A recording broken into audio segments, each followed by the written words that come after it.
Pak Marji sudah ketemu Coach Sintayong tadi pagi, dan saya mengucapkan sekali lagi terima kasih. Hasil yang benar-benar memalukan, dan setelah melihat hasil ini kalian pasti terbayang satu hal. Inilah akibat kalau Pak Erick Thohir berani mengganti pelatih di tengah chemistry yang udah sangat bagus dibangun oleh Coach Sintayong.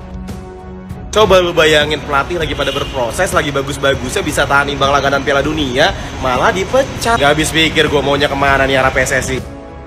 Pemain apa adanya bisa membawa timnas Indonesia di semifinal AFC malah diganti. Hasilnya seperti ini sangat-sangat mengecewakan. Pertandingan kali ini berantakan.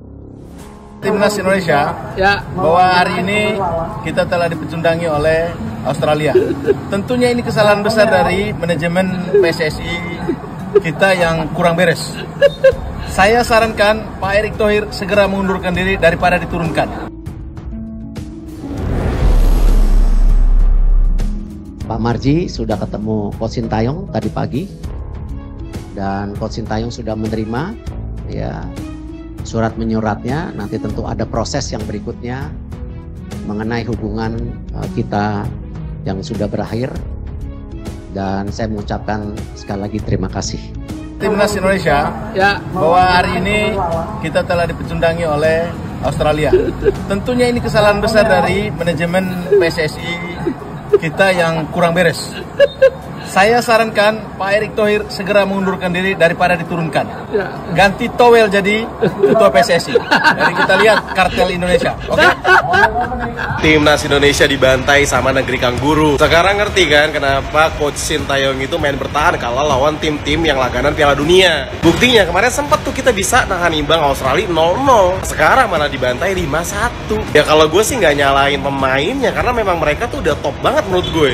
Terus juga gue nggak bisa tuh nyalain jajaran pelatihnya karena mereka juga baru. Yang salah menurut gue ya PSSI-nya karena maunya instan. Coba lu bayangin, pelatih lagi pada berproses, lagi bagus-bagusnya bisa tahan imbang langganan Piala Dunia, malah dipecat. Gak habis pikir gue maunya kemana nih arah PSSI. Dua kata, era kehancuran sudah datang. Dibangun oleh Sintayong, ya kan, ditata oleh Sintayong, dihancurkan oleh Patrick Kluivert dan Erick Thohir. Ya gini, hasil akhirnya Indonesia dipegang Sintayong lagi on fire, bisa mengalahkan Arab Saudi 2-0, bisa nahan imbang Australia 1-1, malah diganti. Padahal lagi peringkat 3, lagi bagus-bagusnya.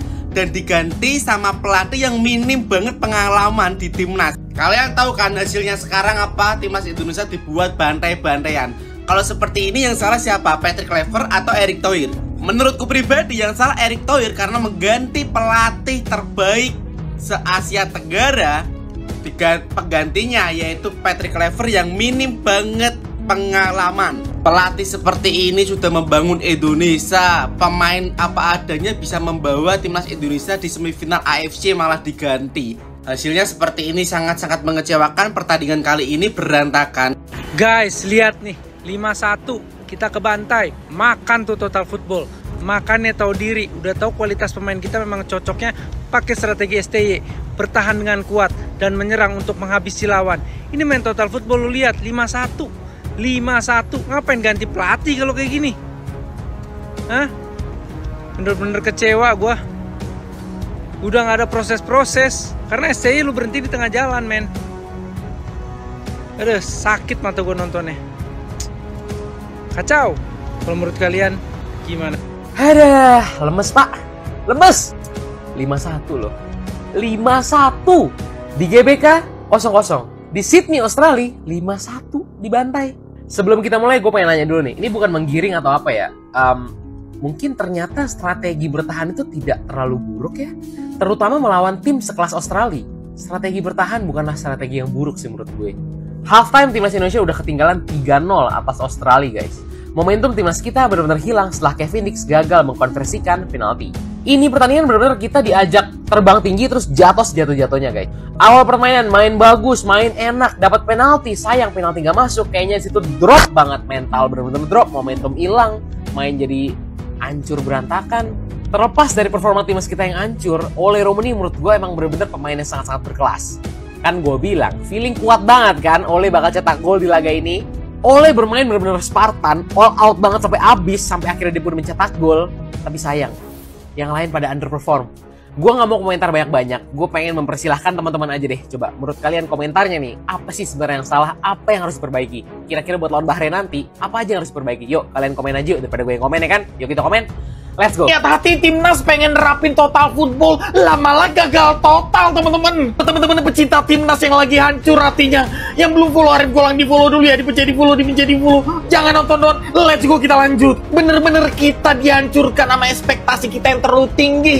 Yang kita pengen ngeliat timnas Indonesia bermain ala total football Belanda, malah hancur habis-habisan karena Australia dibantai 5-1. Secara ball position memang kita lebih unggul daripada Australia. Tapi apalah arti ball position unggul kalau misalkan kita kalah? Di GBK kita hancur-hancuran diserang sama Australia, tapi seenggaknya kita bisa nahan mereka 0-0.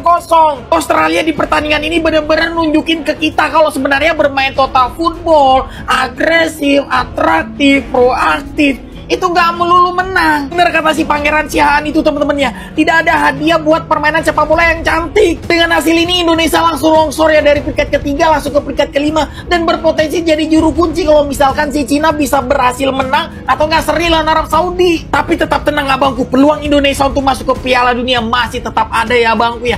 Yang penting nanti lawan Bahrain di tanggal 25 wajib menang hukumnya. Gimana guys menurut kalian? Apakah teman-teman udah mulai kangen sama permainan ST? Tulis di kolom komentar. Segitu dulu dari aku, seperti biasa buat teman-teman yang belum follow Arif Golang, di follow dulu ya, dipencet di follow. Jangan nonton doang. Dan jangan lupa join Discord, link ada di bio.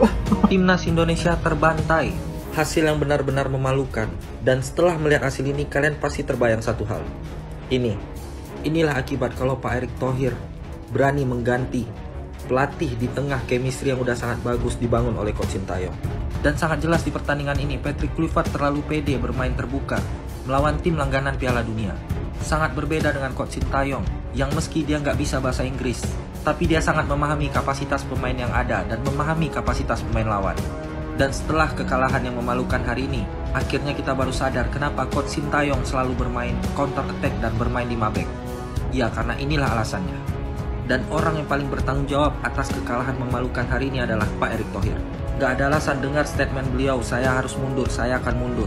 Yang kami mau dengar dari Bapak adalah pertanggungjawaban Bapak atas kekalahan memalukan hari ini.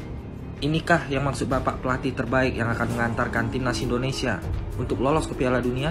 Dan aku sangat apresiasi atas penampilan Oleh Romeni yang sangat ngotot, yang akhirnya dalam debutnya kali ini dia mencetak 1 gol untuk timnas Indonesia. Kalau menurut kalian gimana guys melihat hasil yang sangat memalukan untuk timnas Indonesia hari ini? Coba tulis di kolom komentar. Ini nih kalau misalnya nanti Indonesia lawan Bahrain sampai kalah, dan gua kan nonton di GBK ya, gua bakalan teriak kayak Sintayong. Gua nggak akan loh teriak Patrick, apaan anjir 5-1. Udah squad yang paling oke, tambahan pemain banyak, masih 5-1. Parah sih, kalau kalah pun 1-0 kek, bukan 5-1 anjir.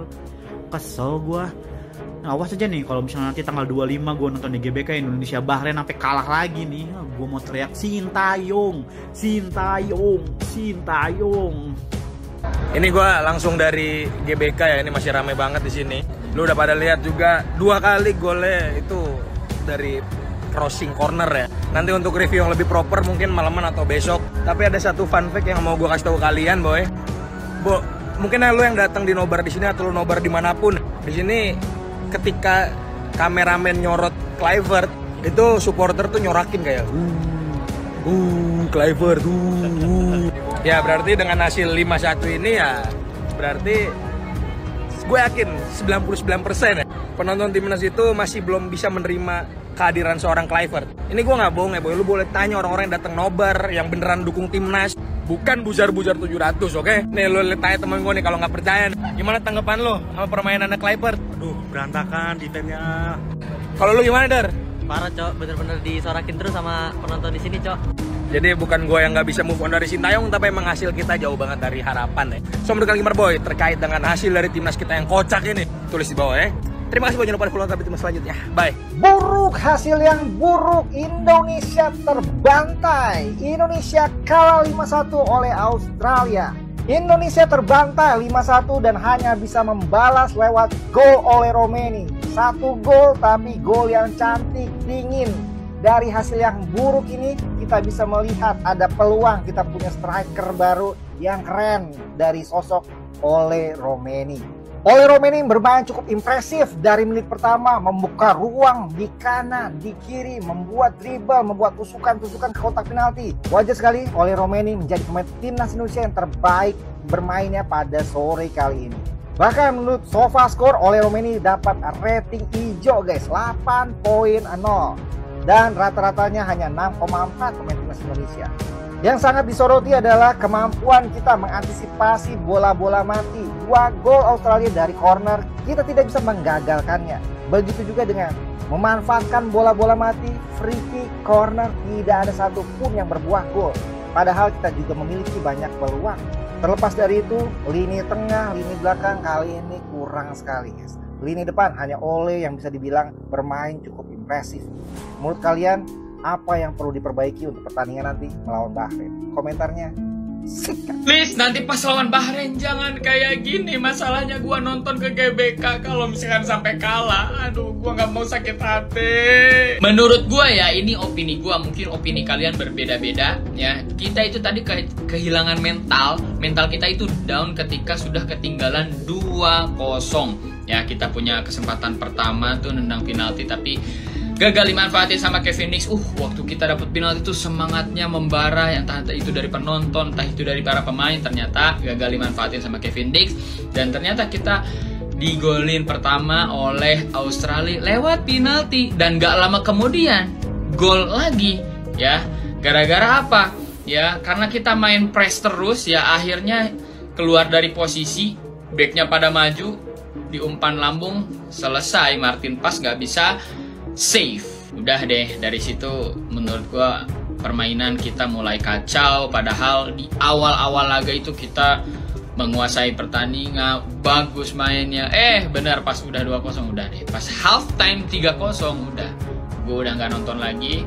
Gua langsung ngabuburit, langsung beli takjil ya. Pas balik dari beli takjil, abis balik dari ngabuburit, apa yang gua lihat? 5-1. Semoga lawan Bahrain, please ini mah. Ayo bangkit ya, gue nonton kalian ya. Gue ke GBK ini pertama kalinya gue nyetadion seumur hidup gue ya. Jadi tolong, aku pengen dapat kesan yang baik dari timnas Indonesia. Let's go Garuda, vamos. Sorry banget Nathan Coaon tuh badut anjir, hari ini badut banget cok. Penalti Australia itu gara-gara siapa? Gara-gara Nathan anjir. Itu ngapa lu nge-marking pemain Aussie, tangan lu main pegang tuh. 1 gol kedua kesalahan Tom Haye passing bola, yaitu juga kesalahan karena strategi high defensive line ya, backnya terlalu maju. Oke lah. Gol ketiga Nathan cuma jalan kaki doang. Jackson Irvine passing ke kanan, tarik cutback ke tengah, di shoot Martin Pas aja udah ngeblok. Lu tahu ngapa si Nathan ngapa? Cuma ngeliatin kosong. Gara-gara siapa? Pemain yang udah nggak main 8 bulan di klubnya. Coach Patrick ngapa dah? Bilang sendiri katanya parameter pemain yang dia panggil ada berdasarkan match fitness. Nathan udah nggak main 8 bulan, lu panggil, lu mainin starting. Tai. Jujur gue bingung, kenapa di era STY dengan kedalaman skuad yang mungkin tidak semewah sekarang, timnas kita pada saat melawan Australia itu mainnya jauh lebih bagus dan lebih enak banget ditonton dibandingkan pada saat Patrick Kluivert saat ini memimpin. Oke, pelatih kita ini memang masih baru pertama kali melatih timnas kita.